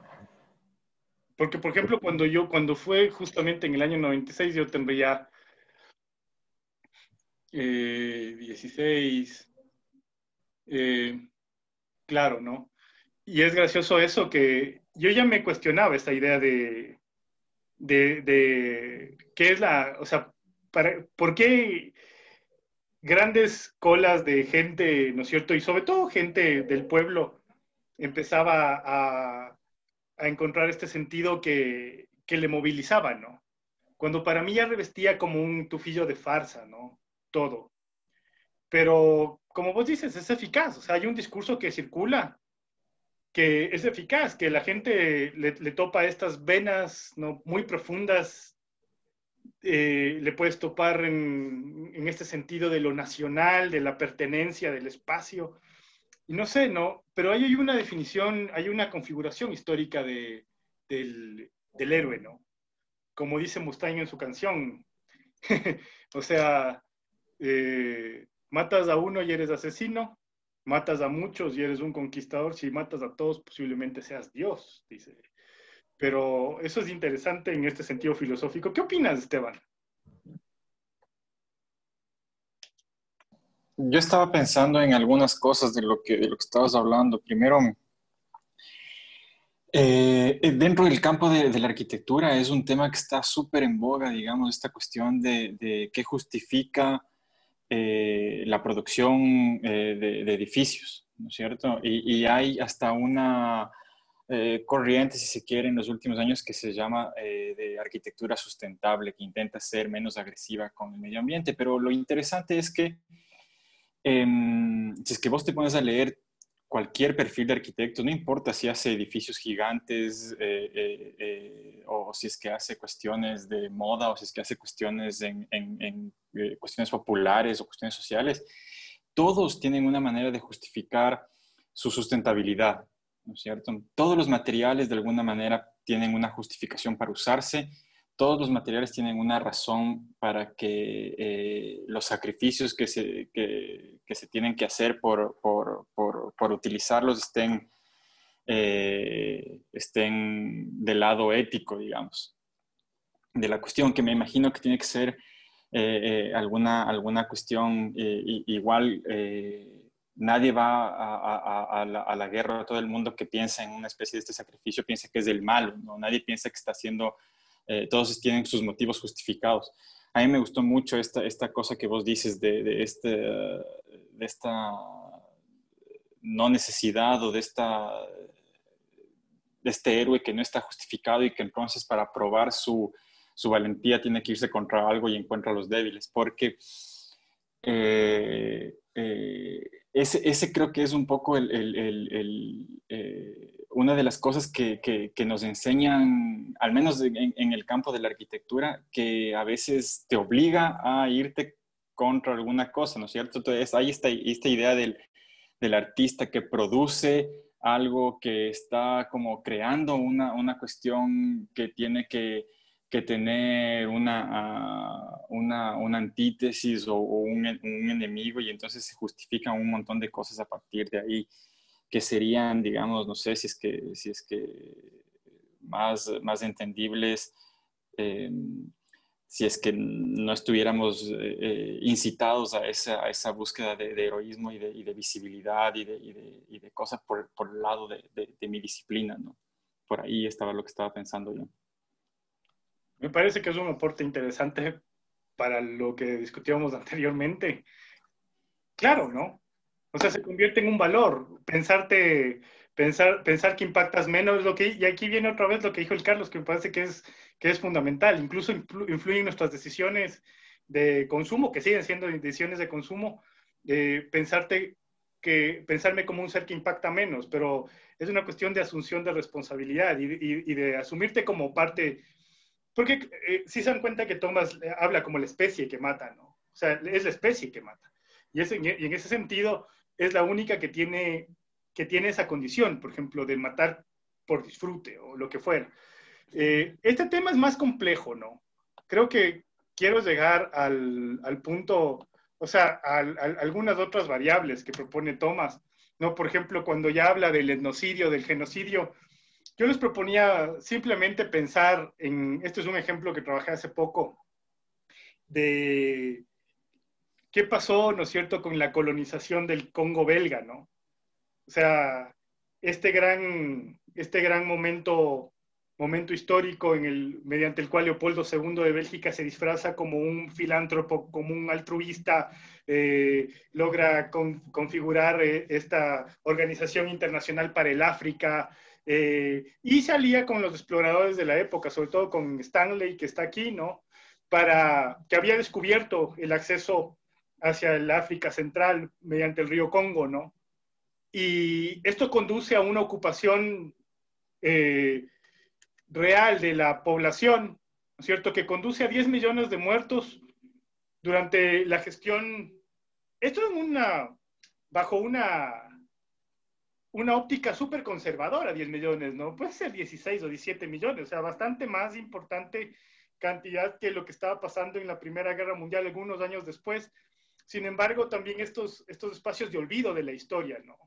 Esta parte aquí les ponía porque me pareció importante, ¿no es cierto?, que cuando iban a tomar posesión de las tierras, ¿no es cierto?, los franceses se empiezan a interesar por esta parte central de África, ¿no? Por lo que vendría a ser el corazón del África, y Leopoldo II se adelanta, ¿no es cierto?, y firma estos contratos con los líderes tribales, ¿no?, en los que cedían soberanía, control de carreteras, control de ríos, peajes, caza, pesca, producción y minas, a cambio de una renta de una tela por mes para los líderes. Es una cosa bastante brutal, ¿cierto?, pero que conduce a esta suerte de administración sistemática de la población, que deja al África de esta forma, ¿no? O sea, con un modelo de control de la población sustentado en la tortura, en la muerte, ¿no es cierto? Pero que a nivel global, a nivel europeo, se veía como un acto filantrópico, ¿no? Como esta suerte de Bélgica proponía esto como una suerte de espacio de extensión de la civilización, al punto que en 1897 me parece que es la exposición internacional de Bruselas, llevan a 267 nativos del Congo, ¿no?, para exhibirlos. Y hay una cosa, el otro día encontraba yo en el internet justamente un letrero en el que decía: no debe comer a los negros, a ellos los alimenta digamos que la organización, ¿no? Una cosa súper fuerte no se veía como una muerte, ¿no? El otro, y aquí esto es súper importante, ¿no? Esta idea de superioridad de un grupo frente al otro, lo que pongo acá, ya sea en función de las creencias, de la raza, del recurso, del territorio, te permite de alguna forma comprenderlo como un objeto, como una mercancía, ¿no es cierto?, ya sea a nivel de intercambio o a nivel de inferioridad de algún tipo, ¿no? Que podríamos pensar que esto no existe ya, pero que es todavía bastante potente, ¿no? Esto que les decía, que esta charla que di sobre el Congo, para los chicos de la Universidad de los Hemisferios, me parecía a mí interesante, sobre todo llevarle hacia el aporte, por ejemplo, que luego hizo Conrad desde las letras, ¿no? El corazón de las tinieblas. Una denuncia formal desde la literatura, de este régimen brutal que termina aniquilando a un grupo poblacional entero por considerarlo inferior, ¿no? O sujeto de territorios que pueden ser explotables. Pero que, por ejemplo, en 1979, cuando Francis Ford Coppola hace la adaptación, ¿no es cierto?, de esta novela al cine y le llama Apocalipsis Now, básicamente traslada toda la acción, ¿no es cierto?, descrita por Conrad, toda esa denuncia escrita por Conrad, hacia lo que pasaba en Vietnam. Otro escenario, ¿no? Brutal, igual de potente denuncia, ¿no? Entonces, en ese sentido, creo que es importante. Quisiera continuar con esto. Y aquí viene uno de los debates más productivos de este capítulo propuesto por Thomas, y que vamos la próxima semana, el próximo jueves, a completar con el trabajo de Getchell acá en el Ecuador, ¿no es cierto? ¿Qué es la pena de muerte, no? Y hay una afirmación súper potente al principio cuando dice: se dirige más a una categoría de individuos, menos a una categoría de individuos que a una cierta categoría situacional, ¿no es cierto? ¿Hacia dónde se ha dirigido históricamente, ¿no es cierto?, la administración del sistema, la administración del Estado, la administración social, para dar muerte, ¿no es cierto?, situaciones con alto contenido simbólico, mágico o político, ¿no es cierto? Y cuando hablamos, por ejemplo, de contenido simbólico, ¿no es cierto?, crímenes o atentados contra Dios, por ejemplo, contra las creencias en Oriente Medio, la gente, por ejemplo, que está vinculada a la esfera del Islam, ¿no es cierto?, que también tienen que ver con lo mágico, con lo político, con la gestión misma de la justicia, ¿no?, en cuanto a lo que se considera, digamos que situaciones que rompen la estructura de la razón social, ¿no? Perversiones, como les pongo acá abajo, déjenme ver, crímenes de significación edipiana, como dice él, ¿no? Infanticidios, parricidios se han catalogado o han sido condenados a penas de muerte.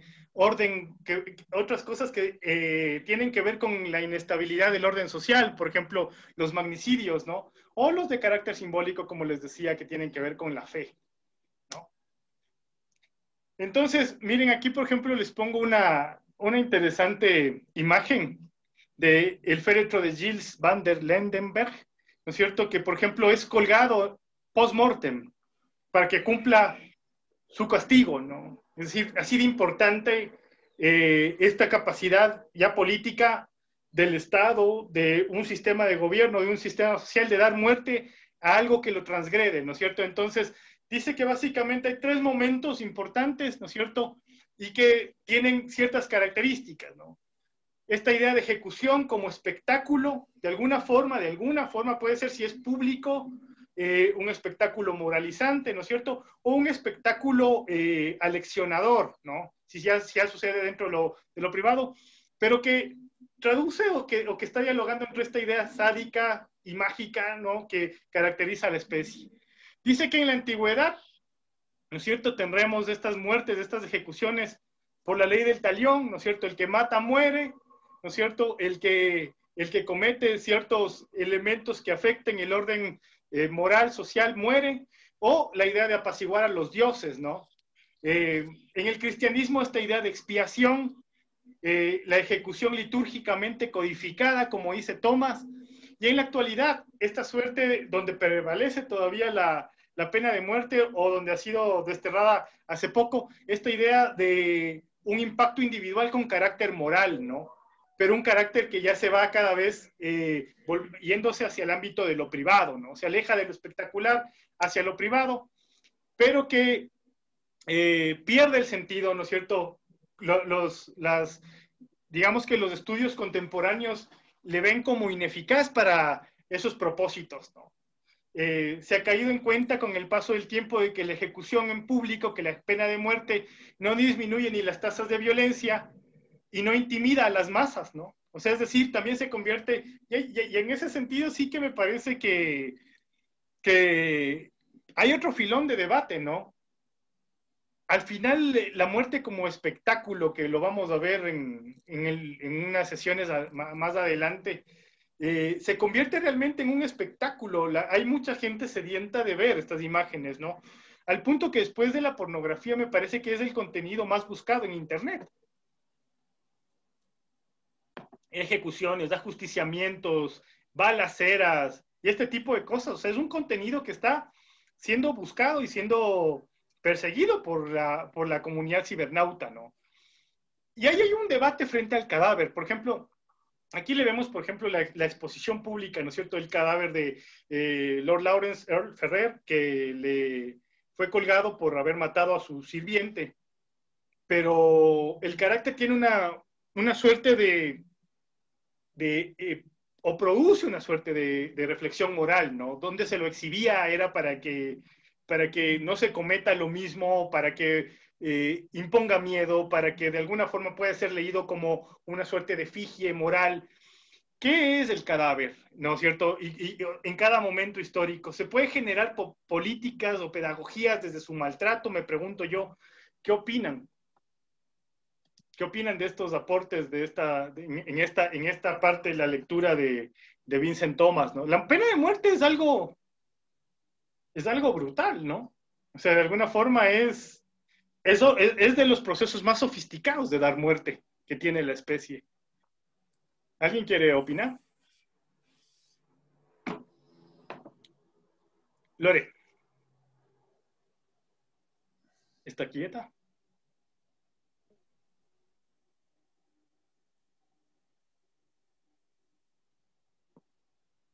Audio.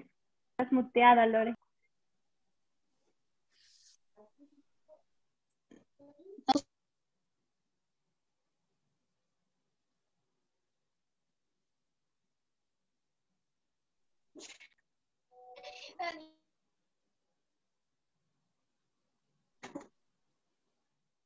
Algo ahí. Ahí. ¿Tienes algún problema con el Zoom? ¿Tienes algún problema con tu Zoom? Tu Zoom está funcionando de manera macabra. Se está muteando automáticamente. ¿Qué elementos te trae a colación esto, Franklin? Tú puedes quizá también ayudarnos a procesar desde otros puntos de vista. Bueno, ¿qué te digo? He tenido algunas lecturas fragmentarias sobre esto de la pena de muerte y también los castigos a los cadáveres, pero también el ensañamiento con los cadáveres. A propósito del ensayo que he intentado hacer, en el caso de Bolívar y en el caso de Sucre hubo un temor de sus familiares de que los cadáveres fueran robados y fueran, que digamos, infamados, ultrajados o escondidos o desaparecidos, ¿no? Como que el cadáver tenía un valor especial, una significación. Y de hecho, pues en el caso de Sucre fue un objeto del deseo por parte de Venezuela, lo mismo que por parte de Bolivia, pero Ecuador tuvo la decisión en ese caso.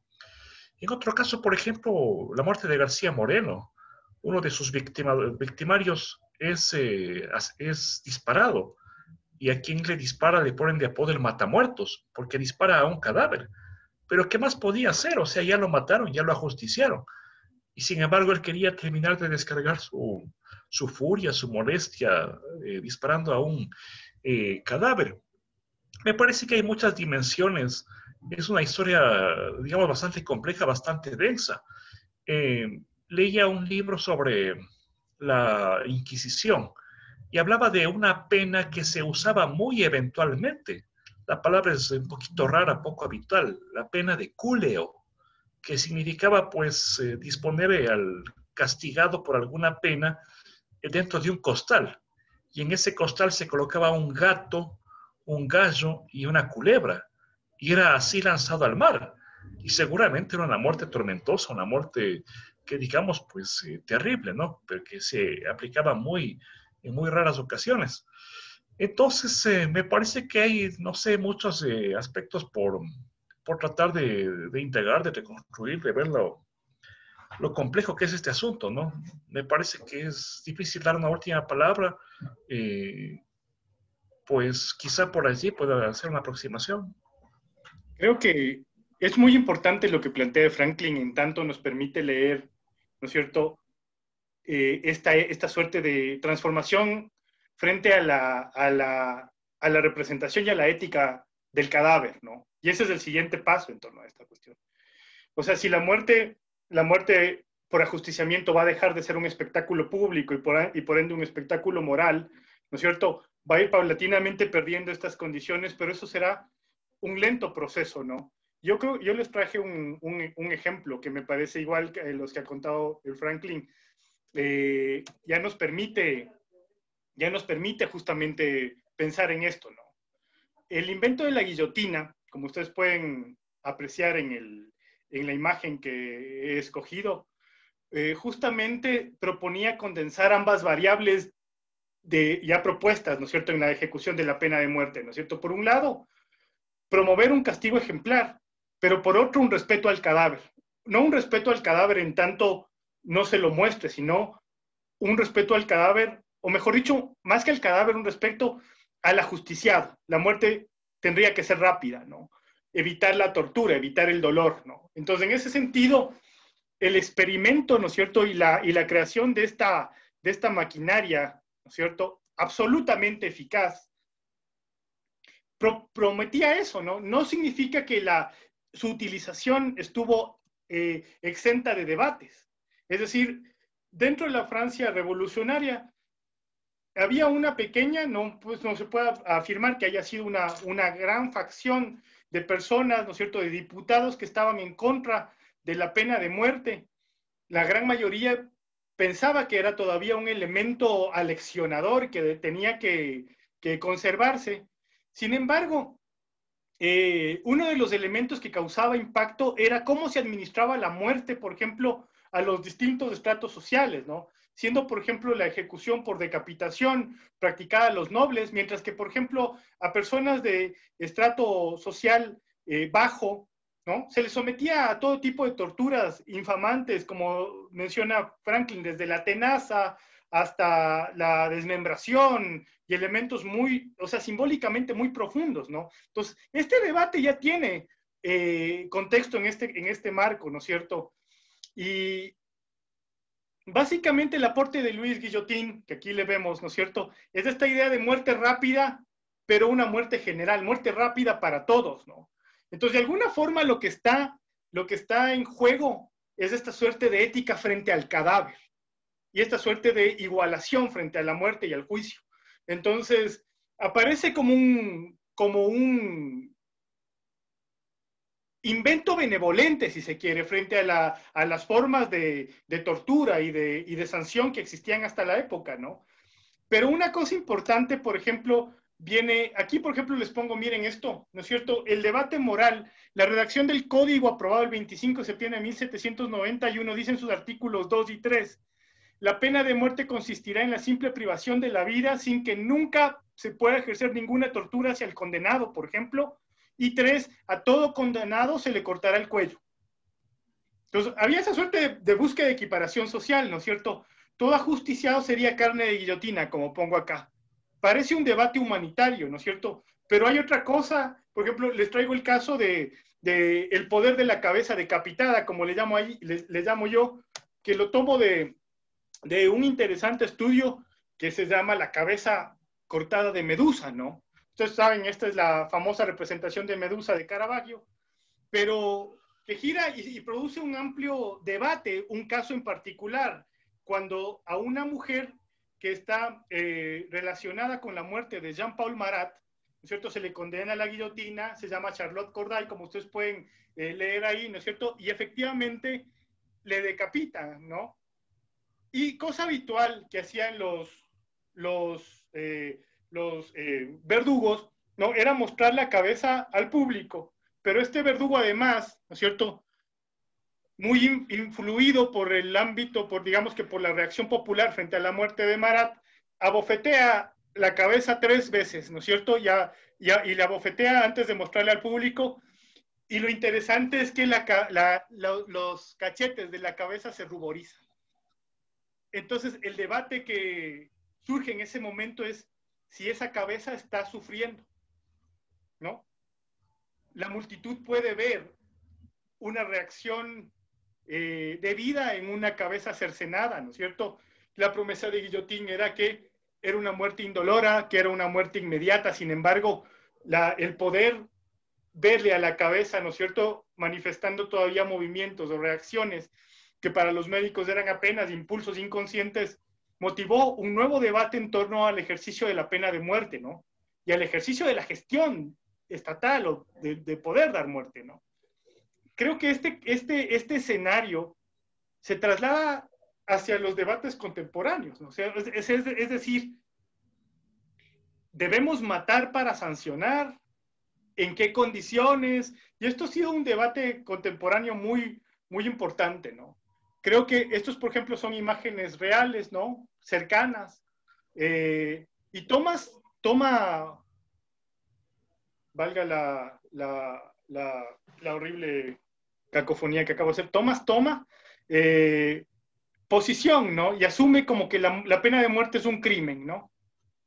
Entonces, porque la humanidad lo entiende así, la muerte puede ser domesticada, no en el sentido de Aries, sino que la muerte puede ser o gestionada o impedida. Y aquí viene otro debate con el que quisiera yo también finalizar esto, o sea, ¿hacia dónde conduce esta idea de pensar la muerte? La próxima clase vamos a tener, mediante el texto de Getchell, el debate en torno a la pena de muerte en el periodo garciano, ¿no? ¿Qué representaba? ¿Qué representaba para el gobierno del siglo XIX, un gobierno del siglo XIX, ¿no es cierto?, gestionar, ¿no es cierto?, las sanciones a los ciudadanos. Sin embargo, creo que hay otros casos que toma Vincent Thomas, ¿no es cierto?, que parecen lejanos tanto en concepción y que podríamos pensar, ¿no es cierto?, esos paralelismos. La idea que tiene de homicidio, de parricidio, de infanticidio, o un breve esbozo de lo que ahora constituirían los femicidios, ¿no? De todas formas, digamos que ejercicios, como dijo el Fausto en su momento, ¿no?, de poder y de dar muerte en una situación, ¿cierto?, de ejercicio de la violencia y de dominación. ¿Qué ha pasado entre estas afirmaciones y hoy? ¿Qué opinan de la cabeza cercenada, ¿no? De Medusa. ¿Qué dirías, Yari? Franklin quiere hablar. Mira lo siguiente, tengo a la mano este librito que se llama Notas sobre el suplicio de la guillotina. Y hay una partecita donde dice, ¿no? Justamente discutiendo qué pasaba, si tenía o no conciencia. En el laboratorio de Charas, la cabeza de una víbora hizo algunas mordeduras peligrosas varios días después de haber sido cortada. Por su parte, tal persona repitió con un gallo la experiencia de los avestruces. Le cortó el cuello en el momento en que el animal se abalanzaba hacia un grano que se le había ofrecido a más de 20 pasos de distancia, y el cuerpo continuó su impulso hasta el lugar en que se encontraba el grano. Pero no hace falta buscar muy lejos los ejemplos de un fenómeno de fisiología tan general. ¿Acaso no hemos visto en las carnicerías y en las cocinas de esas carnes, sobre todo la de animales jóvenes y más todavía la de animales de sangre fría, palpitando largo tiempo después de la muerte? O sea, había esa discusión, como te digo, era una preocupación muy generalizada en torno a este recurso. Alguna vez leí un artículo probablemente ligero de la revista Diners sobre el origen de la guillotina. No sé qué tan histórico sea aquello. La bondad de su invento, de su artilugio, diciendo que pues el guillotinado a lo más sentiría un ligero frescor. Pero claro, hace un momento te hablabas de la muerte personal como algo que uno no puede saber. Como decía algún filósofo, cuando la muerte, sobre la muerte, ¿no? Cuando ella está, yo no estoy. Y cuando yo estoy, ella no está. Entonces, ¿cómo podemos saber si se siente o no ese ligero frescor? ¿Cómo podemos pensar por el otro, no? Y como una nota de humor nada más. Yo recuerdo que Tres Patines solía decir que a un pariente suyo lo decapitularon. Decía, no, lo decapitaron. Dice, no, lo decapitularon porque fue el último capítulo de la historia de su vida. Entonces me parece que termina confundiendo este asunto, ¿no? Es interesante, es un debate. A mí lo que me interesa, o sea, a raíz de esto, es un bonito texto este que tú nos acabas de mostrar. No sabía que existía, pero me parece interesante. Ojalá puedas mandarnos la referencia.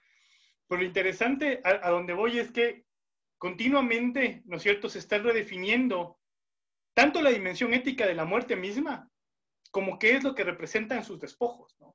O sea, incluso, por ejemplo, la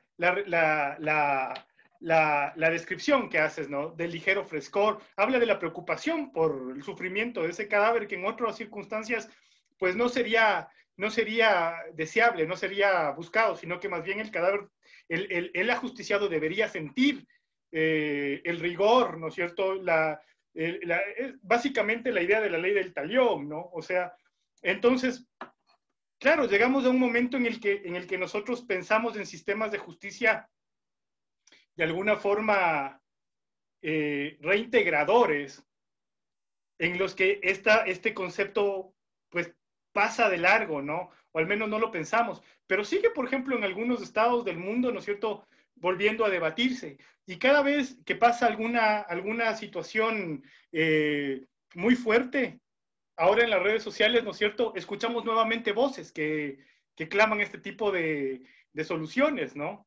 Y eso es interesante porque estamos hablando del regreso de posiciones bastante viejas, ¿no? Y que son traídas a colación. ¿Qué opinas de esto, Emilia, que no has hablado hoy?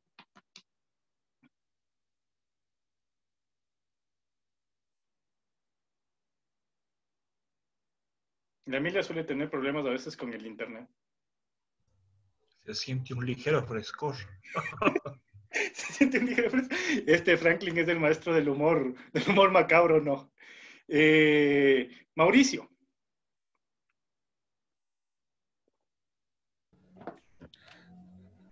¿Podrías, porfa, Leo, repetirme, por favor, porque está cortándose? La pregunta que te hago es, ¿no es cierto? Hay una relación ética, ¿no es cierto? Una relación funcional frente a la muerte y al cadáver, lo que representan, que va cambiando y por ejemplo, este tipo de debates, por ejemplo, como lo que se produce frente a la guillotina, nos hace pensar en una población que en un momento determinado está preguntándose por el sufrimiento del ajusticiado. ¿Hacia dónde crees que va, no?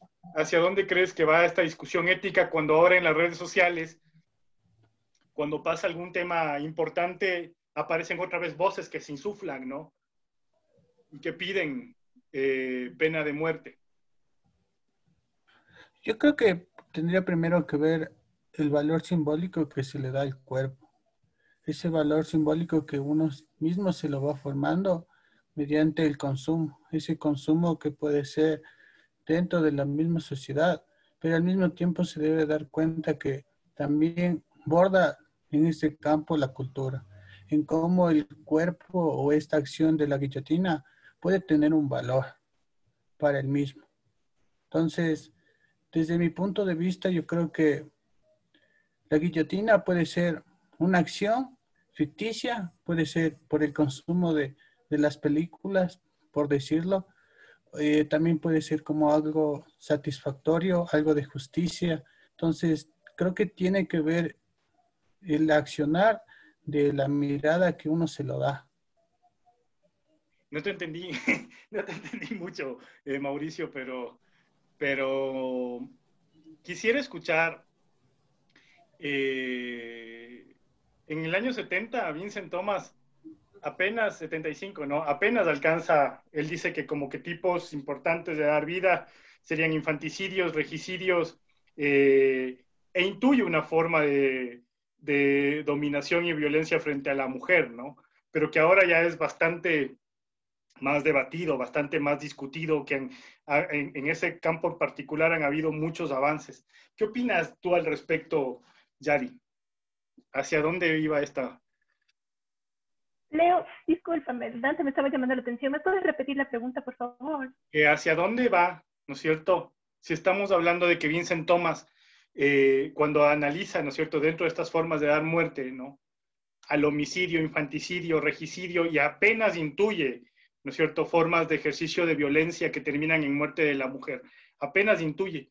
¿Qué aporte crees que ha tenido o qué debates se han suscitado dentro de ese campo que tendrían que actualizarse en la obra de Vincent Thomas? Bueno, creo que en el contexto de la época, como siempre, las mujeres nos tenían relegadas, ¿no? Pero ahora, bueno, yo personalmente yo no estoy de acuerdo para nada con la pena de muerte, ¿no? Me parece terrible. Pero a veces también piensas, yo suelo decir, yo por mi hijo mato o muero. Entonces, yo no sé cómo reaccionaría si algo le pasara a Dante. Sí me entiendes, ¿no? O sea, yo no estoy de acuerdo, pero con un detonante no sé cómo podría cambiar. Ahora, en cuanto a lo del feminicidio, pues nunca se ha tomado en cuenta, ahora recién está, pienso que eso se debería actualizar y poner dentro de la obra de Thomas. Eso es lo que creo. No sé. Es difícil, muy difícil el tema de la pena de muerte, la verdad. Y en cuanto a esto de la decapitación, yo también he leído, bueno, lo que decía Franklin, obviamente muchos animales salen corriendo a los pollos, ¿no? Es lo que dicen, no he visto por suerte porque a mí me encantan las cosas de terror, el gore y todo, pero ya cuando son cosas de verdad ya no me gusta la sangre, sí. Ya no lo soporto, ni una pelea callejera, nada, no soporto ningún tipo de violencia. Entonces, igual, yo una vez estuve en una comunidad de guaraníes en el Puyo, y ellos hacen cacería de subsistencia, ¿no? Entonces habían cazado un caimán, y el caimán es un reptil, es un animal de sangre fría, que le llaman así normalmente. Y le cortaron la cabeza y el animal seguía moviéndose. Imagínate ver un tremendo caimán y moviéndose. Entonces he leído que puede, o sea, que como que el sistema neurológico es lo último en que muere y que pueden ver así como unos cuantos segundos. Entonces sí me resulta bastante impactante. Pero prefiero 1000 veces la guillotina a las torturas, ¿no? Las torturas son terribles. O sea, eso sí me parece súper. Hay que entender otra cosa, ¿no? La tortura no necesariamente tenía que ver, quizá, por ejemplo, el tiempo en el que te preparas, ¿no es cierto? Viendo cómo se arma el cadalso puede ser igual de desesperante, ¿no? O sea, hay una...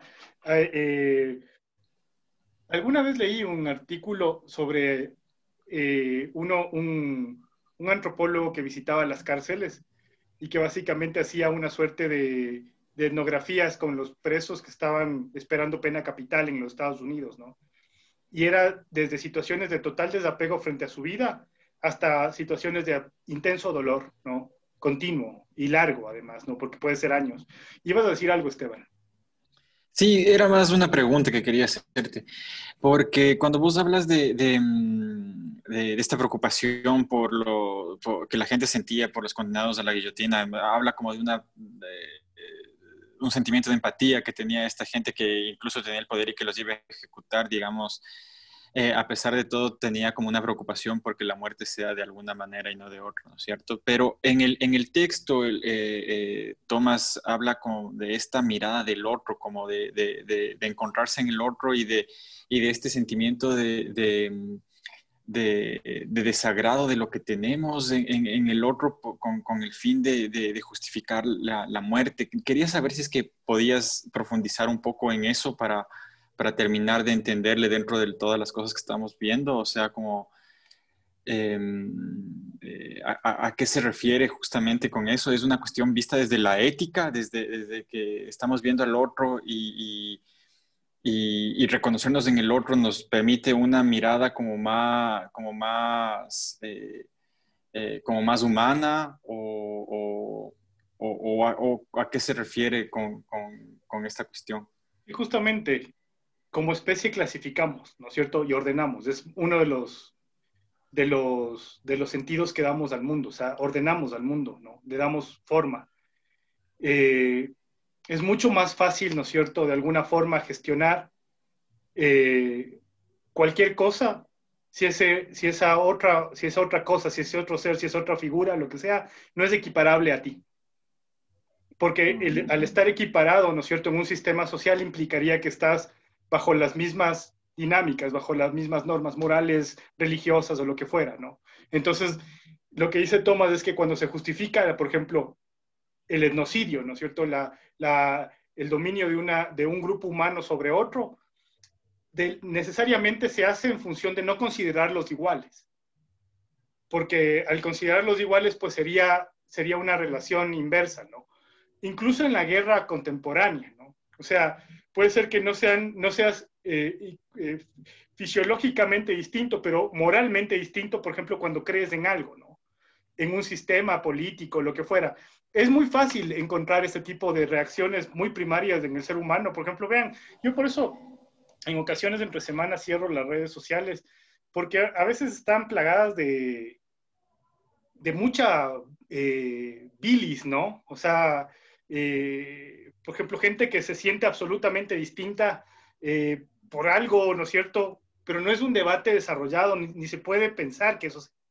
Pero existe esa idea de tomar como un bando, ¿no? Que te permita entender al otro. Porque es raro justo en la cosa de la guillotina, estaba basada en que eso te podía pasar a ti, ¿no es cierto? O sea, la idea de que vos eres igual al que está condenado ahí, es una idea de que esa era la idea del amedrentamiento o digamos, del control que se quería imponer o la lección que se quería imponer sobre los demás. Más bien era el sentimiento contrario, ¿no? Ese